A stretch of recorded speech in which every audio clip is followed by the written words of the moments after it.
उपासक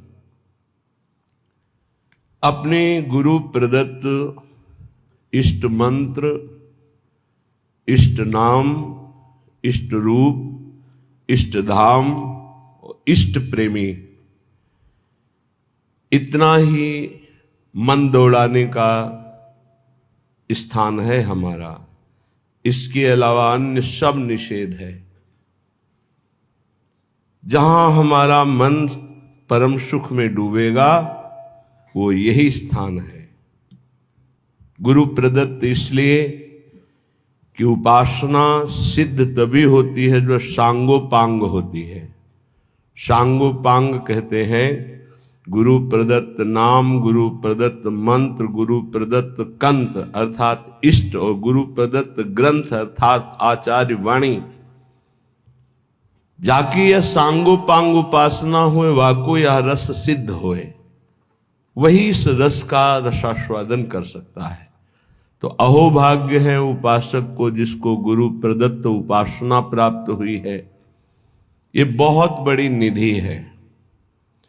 अगर उपासक उपास्य देव का भरोसा हृदय में रख ले, फिर सारी जिम्मेवारी आराध्य देव उसकी ले लेते हैं। योगक्षेमम वहाम्य हम, निश्चिंत हो जाता है उपासक। न लोक की चिंता, न परलोक की चिंता।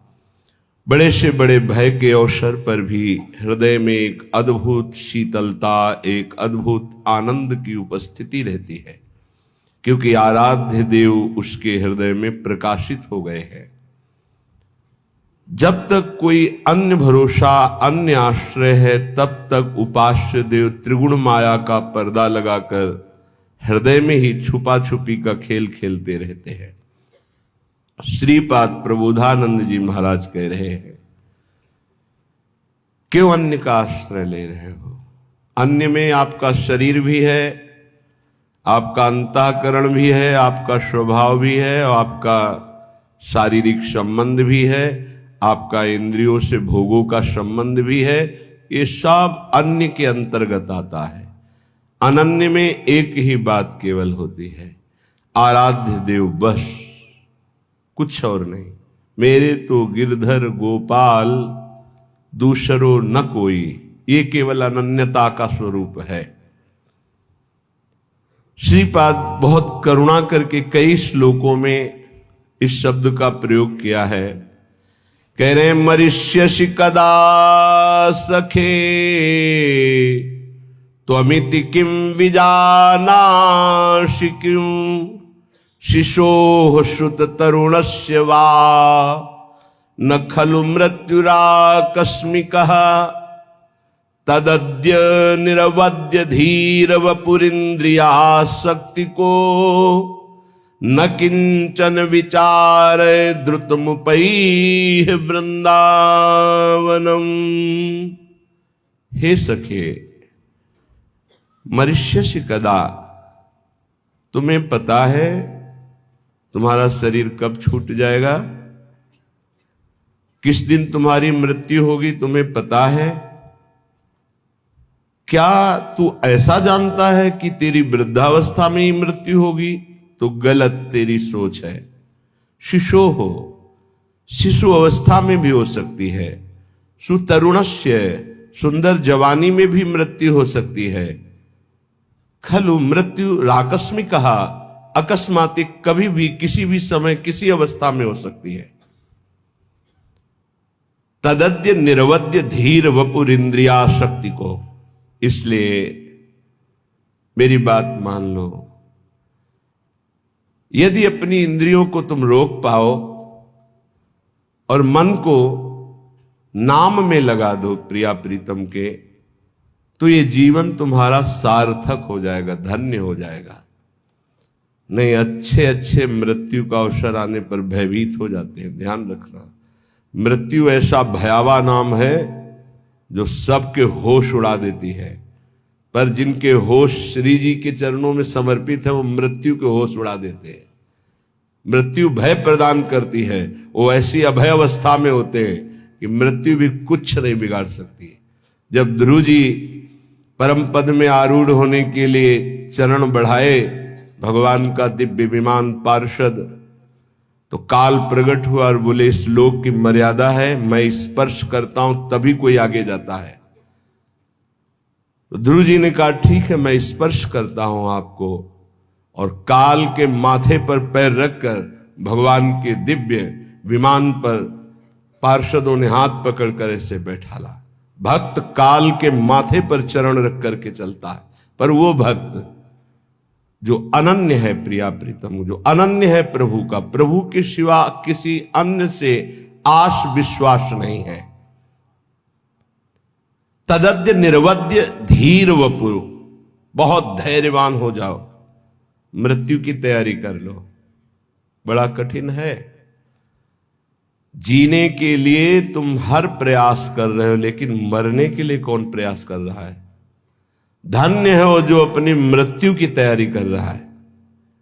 लाखों करोड़ों अरबों असंख्यों मनुष्य हैं, सब जीने के लिए परेशान है, लेकिन कोई बिरला ऐसा है जो मृत्यु की तैयारी कर रहा है कि मुझे जाना है यहां से, मुझे जाने की तैयारी करना है, मुझे नाम जमा करना है, भगवान नाम, मुझे जितेंद्री होना है, भगवत साक्षात्कार करना है, पुनः इस संसार में, भयावह संसार में, जन्म मृत्यु दुख देने वाले संसार में, छली कपटी संसार में नहीं आना, मुझे भगवान की नित्य धाम में रहकर उनकी नित्य लीलाओं का रसास्वादन करते हुए उनकी सेवा में रहना है।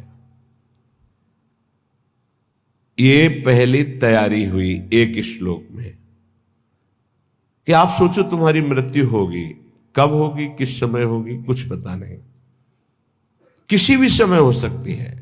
खलु मृत्यु आकस्मिक, अकस्मातिक, तुम्हें पता भी नहीं चलेगा। खेल खेल में हंस रहे, नाच रहे, पधार गए। धैर्यवान बनकर मृत्यु पर विजय प्राप्त करने की तैयारी कोई बिरला करता है, एक कोई फर्क नहीं।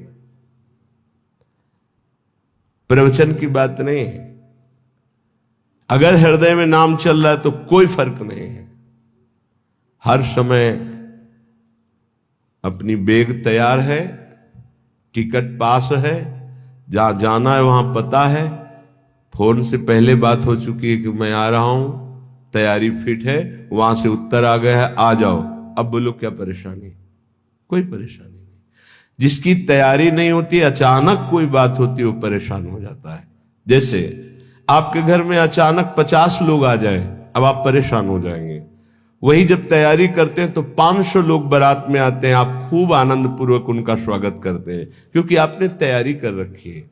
ऐसे ही मृत्यु के स्वागत की आपने क्या तैयारी की है? उत्तर सबके हृदय में एक ही आएगा, कुछ नहीं। तभी वो भयावह है, तभी वो महान दुख देने वाली है। यदि विवेकवान हो जाओ तो तुम मृत्यु की तैयारी कर लोगे।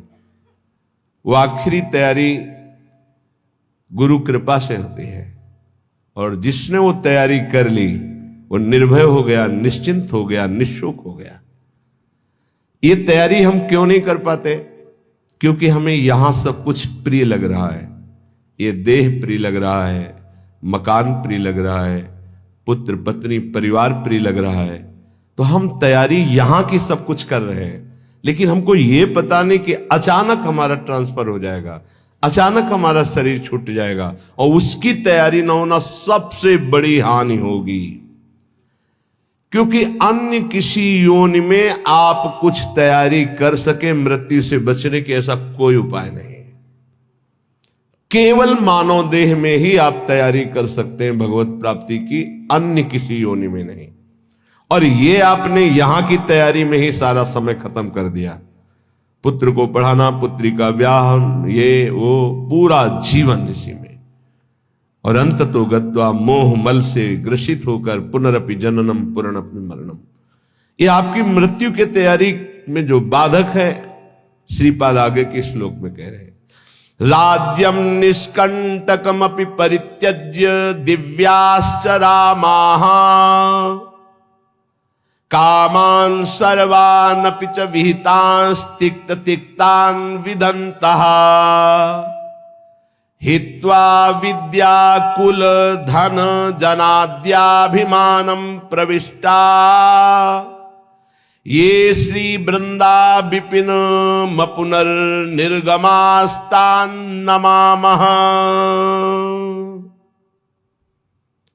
जब कोई मृत्यु की तैयारी की सोचता है तो सबसे पहले उसका वैभव उसके सामने बाधा पहुंचाता है। माना तुम्हारा चक्रवर्ती सम्राट पद है, निष्कंटक राज्य है, तो मरोगे तो है ही, तो क्या राज्य लाद के ले जाओगे? राज्यम निष्कंटकमपि परित्यज्य बरबस राज सुतहि नृप दीन्हा हरिहित आप गवन बन कीन्हा। ये तैयारी है। जबरदस्ती छोड़ा जाता है भोगों को, प्यार से नहीं छोड़ा जाता। ये जो परिवार से लिपट लिपट कर रोना, मोह ममता राग, और फिर कि हम जा रहे हैं अमुक जगह तपस्या भजन, खिलवाड़ की बात करते हो, विनोद की बात करते हो। इनको गले लगा करके तुम इन्हीं का चिंतन करोगे। हिमालय, आप काशी, उज्जैन, द्वारिका कहीं भी जाओ, ये मोह का पास तुम्हारे हृदय को बलात् घसीट कर वहीं खड़ा कर देगा जहां से सुधार करना चाहते हो। अचानक अकस्मात जो मृत्यु तुम्हें सूचना नहीं देगी, उस पर विजय प्राप्त करने के लिए अकस्मात सबके मोह बंधन को काटना होता है। श्रुत बनितादि जान स्वार्थ रत ना करुणे सवीते अंत ही तो ही तजेंगे पामर तू न तजय भयते। ये समझ में नहीं आएगा क्योंकि बुद्धि अपवित्र है, इसलिए ये समझ में नहीं आएगा। कह रहे शायद समझ में आ जाए। जाना है राज्यम निष्कंटकमपि परित्यज्य दिव्याश्चरामाः। दिव्य अर्धांगिनी स्त्री जो बहुत दिव्य है, देवी है, सुंदर है, स्वभाव सुशील है, एक क्षण में छूट जाएगा। तुम्हारा राज्य वैभव एक क्षण में छूट जाएगा। कर्मान, जितने भी कर्म तुम कर रहे हो शुभ या अशुभ, कामान, जितनी कामनाएं कर रहे हो, सर्वानपि च विहितास् तिक्त तिक्तान विदंता, ये सब कड़वा है, सुख देने वाला नहीं है। क्या करो? इसे हित मत समझो। विद्वान हो, विद्या है, मरोगे फिर भूल जाओगे, फिर शुरू होगा, फिर शुरू होगा। काखा गाघा बालका बालको बालकाहा, फिर यही शुरू होगा, फिर व्याकरण पढ़ो। एक विद्या है भगवत विद्या, जो किसी भी जन्म में विस्मरण नहीं होती। जैसे भरत जी भजन किए, हिरण बने, तो हिरण में भी भजन किए और ब्रह्मबोध संपन्न जड़ भरत महापुरुष के रूप में प्रकट हुए। तो विद्या कुल धन जनाद्याभिमानम प्रविष्टा, यही तुम्हें मृत्यु की तैयारी नहीं होने दे रहे। तुम्हारा वैभव, तुम्हारा सम्मान, तुम्हारी पत्नी, तुम्हारा पुत्र, तुम्हारी विद्या, तुम्हारा कुल, तुम्हारा धन, तुम्हारा परिवार, मित्र आदि, इनमें जो अपनापन हो चुका, अभिमान, अहमता, ममता, यही भगवत प्राप्ति में सबसे बड़ी बाधा बन रही है। क्या करें? बोले धन्य भाग है उनका जिन्होंने इन सब से राग त्याग कर प्रिया प्रीतम के चरणों में अनुराग प्राप्ति के लिए कमर कस के ये श्री वृंदा विपिन मपुनर निर्गमास्तान नमामः। अब मैं अपने जीवन को वृंदावन में समर्पित करता हूं मृत्यु के लिए। पुनः इस श्रीधाम से कभी वापस शरीर नहीं जाएगा। तो बोले नमामः, मैं उसे नमस्कार करता हूं कि उसने मृत्यु पर विजय प्राप्त कर ली, मृत्यु की तैयारी कर ली है। निष्कंटक राज्य जैसा वैभव हो, दिव्याश्चरामा, दिव्य अर्धांगिनी, सब काम, सब कर्म, सब ये सब मायाकृत। अगर समझ में आ जाए कि मृत्यु की तैयारी अब करनी है, शरीर हमारा अब किसी काम का नहीं रह गया, सारे कर्तव्य संसार के बने ही रहेंगे, कभी पूर्ण नहीं होते। आज तक कोई ऐसा हमें नहीं मिला कि हमारा सारा कार्य पूर्ण हो गया, अब मैं सब कुछ त्याग कर भजन करता हूं, कभी ऐसा नहीं मिला। जब उसको भजन की बात आएगी तो लड़ना पड़ेगा, आसक्ति राग छोड़ना पड़ेगा। श्रीपाद कह रहे हैं कि विद्या का, कुल का, धन का, जन का, पत्नी का, राज्य का, वैभव का, जीने का, यही माया के द्वारा प्रकट किया हुआ ऐसा राग है जिससे जीव अपने मानव देह को इनमें व्यर्थ करके भगवत प्राप्ति की तैयारी नहीं कर पाता। क्या करें? बोले राधा कृष्णौ परम रणिनौ कुर्वतः सर्वतः श्री विष्णोर्धाम्ना स्फुरद्दति महानंद वृंदावन स्थान। भगवान विष्णु के परम धाम हैं क्षीर सागर, वैकुंठ धाम और भी बहुत से भगवान के निज धाम हैं। इन सब में महामहिम, जहां अधिक प्रेम रस की स्फूर्ति होती है, बड़ा रसमय स्वरूप। विष्णु का तात्पर्य होता है व्यापक तत्व। विष्णु किसी एक का नाम नहीं है। विष्णु का तात्पर्य होता है व्यापक तत्व। जो उस तत्व स्वरूप भगवान है, उनके बड़े धाम हैं। उन्हीं का कैलाश है, वही शिव रूप में है, वही ब्रह्म धाम में है, वही क्षीर सागर में है, वही वैकुंठ धाम में है। बोले उन्हीं परम तत्व का एक बड़ा रसमय धाम है जहां प्रेम की अत्यंत अधिकता है, उसका नाम वृंदावन धाम है। और वहां जो परम तत्व दो रूपों में खेल रहा है, रसो या परमानंद एक द्विधा सदा। जो रस परमानंद में तत्व है वो एक होते हुए द्विधा दो रूपों में खेल रहा है, श्यामा श्याम के रूप में। राधा कृष्णो परम रणिनो कुर्वतः सर्वतः श्री विष्णुर्धाम्ना स्फुरदति महानंद वृंदावन स्थान। बड़ी महिमा की बात कह रहे हैं। यदि आपको श्रीधाम वृंदावन आने को मिल गया, श्रीधाम वृंदावन का परिचय मिल गया, अब तुम्हें यहां ऐसे रहना है। अगर रहने को मिल जाए आजीवन, तो कह रहे हैं जंतुन हंतुम विरचित कृति नप्युरूप प्रेम भाजौ। चाहे वो मेरे को अंग अंग काट दे तो भी मैं नहीं जाऊंगा वृंदावन से। ये आखिरी मृत्यु पर विजय प्राप्त करने की बात है, क्योंकि साधना करके भगवत प्राप्ति करना बहुत कठिन है। तो आश्रय से भगवत प्राप्ति होती है। धाम का आश्रय, धामी का आश्रय, नाम का आश्रय, लीला का आश्रय। सबसे ज्यादा सरल पड़ता है धाम का आश्रय। जो निरंतर नाम जप करने का फल है, वो निरंतर जो धाम वास कर रहे हैं उनको स्वाभाविक मिल रहा है। जो निरंतर रूप ध्यान का फल है वो धामवासी को मिल रहा है। जो निरंतर लीला चिंतन में डूबे हुए महापुरुषों की गति वही निरंतर धामवासी को प्राप्त होगी। बहुत दुर्लभ है श्री धाम वृंदावन का अखंडवास। कह रहे हैं कि जंतुन हंतुम, यहां के कोई जीव जंतु या यहाँ के कोई ब्रजवासी जन यदि वो हम पर प्रहार करते हैं तो हमें सह लेना चाहिए, पलट कर वार नहीं करना चाहिए। मृत्यु की तैयारी करने वाले की बात कह रहे हैं। यहां तो बड़ी बात कह रहे हैं, जंतुन हंतुम, मुझे मार ही क्यों न डाले। बड़ी बात कह रहे हैं श्रीपाद। ये तैयारी हो जाएगी, आपको प्रिया प्रीतम की प्राप्ति हो जाएगी। बहुत कठिन है ऐसा समर्पण होना। जंतुन हंतुम, कोई भी जीव जंतु। एक बार काली देह में जहां पूज्य श्री जगदीश बाबा रहते, वही श्रीधर बाबा विराजमान थे जिनकी सेवा में जाते थे।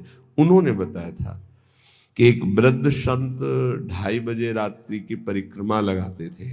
तो सर्दी के समय 2:30 बजे रात्रि के बहुत ही बिरला कोई 1-2 परिक्रमा में, तो कुछ ऐसे भगवान की लीला से कुत्ते थे जो सर्दियों में अगर शूकर निकल पड़े तो घेर कर उसे मार देते थे, वो खाते थे। और बाबा उधर से निकले तो उसी आवेश में वो कुत्ते बाबा के ऊपर टूट पड़े। अब एक छड़ी वयोवृद्ध संत गिरा के कितनी जगह उनको खाया। तब कोई परिक्रमार्थी कितने मिनट बाद निकला होगा, जब देखा हल्ला मचाया तो खून खच्चर से उनको उठा के कालीदह के स्थान में आश्रम पे लाए। वह सुन के मुंह से राधा राधा राधा। तो उस समय हरगुलाल सेठ जी थे, उन्होंने जब सुना तो आए, क्योंकि बड़े भजनानंदी संत थे। तो उन्होंने कहा कि मथुरा चलना पड़ेगा, इतना घाव ऐसा ऐसा, यहाँ तो डॉक्टरों की वैसी सुविधा नहीं है, मथुरा चलना पूरा नहीं। हम जीने के लिए वृंदावन नहीं आए, हम मरने के लिए आए हैं। और ये प्रियाजू ने हमें बुलाने की लीला की है, मुझे मथुरा नहीं जाना है। वो बहुत पीड़ा हो रही, तो वृंदावन की रज लाओ, हमारे शरीर पे लगाओ, जय मिनट हम जीवित हैं ते मिनट कीर्तन करो, बस यही जीवन का हमारे परम विश्राम, मुझे औषधि नहीं लेनी। अगर वृंदावन में औषधि हो रही तो हो रही, नहीं हो रही तो नहीं लेनी है मुझे। शरीर छूट जाए, मैं छोड़ने के लिए आया हूं। यह है तैयारी मृत्यु की। जंतून हंतुम विरचित कृति नप्युरूप प्रेम भाजौ। बहुत बड़ी तैयारी करनी पड़ती मृत्यु पर विजय प्राप्त करने के लिए। कोई मेरे ऊपर प्रहार करेगा तो मैं उसको सम्मान दृष्टि से देखूंगा। क्यों? क्योंकि ये शरीर ही तो बाधा था, शरीर को नष्ट कर देगा और मैं प्रियाजू से मिल जाऊंगा, तो मुझे सम्मान नहीं देना चाहिए उसको कि मेरा काम बना दिया, मेरी बाधा को हटा दिया, मेरी श्री जी से मिला दिया। ये कैसे कोई सोचेगा? ये कोई महाभागवत सोचेगा, साधारण व्यक्ति तो सोच ही नहीं सकता। कह रहे मैं दान और मान के द्वारा उसे पुष्ट कर दूंगा जो मेरे ऊपर प्रहार करेगा। ये केवल महात्माओं में स्थिति होती है, जो शुद्ध भगवान के प्रेमी जन होते हैं। मैं सच्ची कहता हूं, यदि ऐसे कोई वृंदावन वास करे तो श्री श्यामा श्याम उसके ऋणी हो जाते हैं। श्यामा श्याम उसके ऋणी हो जाते हैं और उसे अपना पूर्ण प्रेम भाजन बना देते हैं। दानैर मानैर रहा भजतो धन्य धन्यान नमामः। मैं ऐसे उस महापुरुष को नमस्कार करता हूं जो यहां के जंतुओं के द्वारा, व्यक्तियों के द्वारा कष्ट पाने पर भी उनको सम्मान ही दिया, कभी उनका अपमान नहीं किया। तो श्यामा श्याम उनके ऋणी हो जाते हैं और वो श्यामा श्याम का प्रेम भाजन बन जाता है। श्रीपाद कह रहे हैं धन्य है धन्य है धन्य है, से महापुरुष को मैं नमस्कार करता हूं। 3 श्लोकों का वर्णन हुआ। पहले में वर्णन हुआ, भाई प्रिय सखे तुम क्या मरोगे नहीं? क्या तुम समझते हो कब मरोगे? अरे शिशु अवस्था में मृत्यु हो जाती, जवानी में हो जाती है, कभी भी हो सकती है। इस मृत्यु पर विजय प्राप्त करने के लिए अपनी इंद्रियों को वश में करो। ये राज्य, ये वैभव, ये स्त्री, ये पुत्र, ये परिवार, ये संसार एक दिन आंख मूंदेगी, कोई तुम्हारा नहीं होगा। इसलिए श्रीधाम वृंदावन आओ, सत्संग सुनो, नाम जप करो, सत्संग को अपने आचरण में उतारो। जहां भी रहो प्रभु के होके रहो, कोई गलत कार्य मत करो। अगर तुम्हें ऐसा लगता है मेरा शरीर साधन करने लायक नहीं रह गया, परिवार का भरण पोषण करने के लिए सब व्यवस्था है, तो आओ कष्ट सहते हुए श्रीधाम वास करो और यही शरीर छोड़ दो तो भगवत प्राप्ति हो जाएगी। अगर हम अपने शरीर और शरीर संबंधियों के ही प्यार में मगन रहे तो मृत्यु की तैयारी नहीं हो सकती। त्वमेव ब्रूहि प्राक् स्वजन परिवारादि निखिलम त्वया दृष्टम क्वादौ जनक जननी त्वादिक पदम विहायातः सर्वं भज हरि मदो वाञ्छसि पदम यदि त्वां वायाम्यै सभयमसि दंडैरै मनः। तू क्या पहली बार किसी परिवार में आया है? अरे लाखों बार तेरे परिवार हुए हैं। तुम्हें ब्रूहि प्राक्, क्या तू ये जान रहा है पहली बार ये स्त्री पुत्र परिवार मिले हैं? बहुत बार मिल चुके हैं, बहुत भोग चुके हो, बहुत बार सुख संपत्ति। एक राजस्व यज्ञ में चीटा एक छोटा सा दाना अन्न का लिए लंगड़ाता हुआ जा रहा था, उसकी एक टांग टूटी हुई, 3 टांगों से। अर्जुन जी ने कहा राजसु यज्ञ में सब निहाल हो रहे हैं, प्रभु इस चींटे को भी निहाल कर दो, कभी इसको भी तो सुख दो। तो भगवान श्री कृष्णचंद्र जी ने कहा 14 बार ये इंद्र बन चुका है, जो आज 3 टांगों से लड़खड़ाता हुआ छोटा सा दाना अन्न का लेकर बड़े भार से चल रहा है, वो 14 बार देवराज इंद्र हो चुका है सृष्टि में। तो इसका मतलब है हम तुम भी ये सब भोग चुके हैं। तो कह रहे तुम्हें ब्रूहि प्राक, तुम्हें क्या पता है कि तुम दिन स्वजनों को अभी मान रहे हो, कुछ दिन बाद जानोगे भी नहीं इनको। जैसे पीछे के स्वजनों को नहीं जानते हो, छोड़कर चले आए हो, ऐसे इनको भी छोड़कर चले जाओगे। इनमें से कितने तुम्हारे साथ रहेंगे, कौन कौन तुम्हारे साथ रहेगा, कोई साथ नहीं रहेगा। जैसे यहां कहा जाता है ना कि भाई पति पत्नी का तो 7 जन्म का संबंध होता है, नहीं कहते नहीं कि 7 जन्म का संबंध होता, 7 जन्म, अगले मिनट का संबंध का पता नहीं, 7 जन्म का संबंध। तो वहां से गारंटी लिखा के लाए 7 जन्म तक एक ही साथ रहेंगे, ऐसा नहीं है।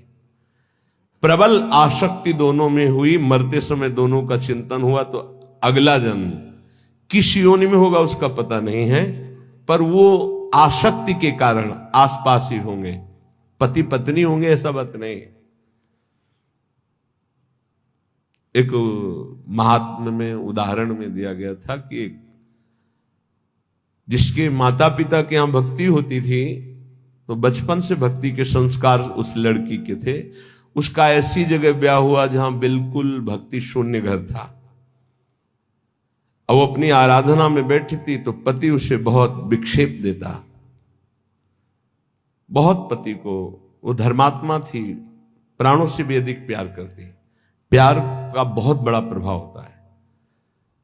बहुत दिनों के बाद उसने कहा कि मैं हार गया, तुम्हारा विरोध करते करते तुम जीत गए, आज से मैं वही करूंगा जो तुम कहोगी। बोले हमारे गुरुजी आते हैं, उनसे दीक्षा ले लो, जितना गुरुदेव कहें उतना भजन करो, यही मेरी इच्छा है। मेरी आज तक मैंने कोई आपसे इच्छा प्रकट नहीं की, आप विरोध करते रहे, मैं सहती रही। तो दीक्षा देने के लिए पार्श्व में अगर कोई पावन नदी होती है तो कहा जाता है जाओ यमुना स्नान कराओ, गंगा स्नान कराओ। तो अपना धोती लोटा लेकर के गंगा स्नान के लिए जा रहे थे, तो 2-4 मित्र मिले, कहाँ जा रहे हो? बोले हो पत्नी ने कहा है दीक्षा लेना। अरे कहाँ तुम फंस रहे हो, वो ज्यादा बताएंगे कि ये प्याज लहसुन नहीं खाना, ये नहीं करना। अरे वो वापस आ गया, बोले नहीं लेंगे दीक्षा। को न कुसंगति पाए नसाई, रहे न नीच मते चतुराई। उनका आप तो कह रहे थे आज से मैं वही करूंगा जो आप कहोगी, तो आज कैसे बदल गए? बोले हमारे दोस्त मित्र लोग मिल गए। तो उनका इसका मतलब मुझे मित्र अपना नहीं माना, मैं पूरा जीवन आपकी सेवकाई में समर्पित कर रही हूं, तो क्या मैं आपका अहित कर रही हूं? वो नहीं माना। कुछ समय बाद दोनों का शरीर छूटा। पत्नी बहुत हृदय से प्यार करती थी अपने पति को, और वो उदंड स्वभाव के थे। वो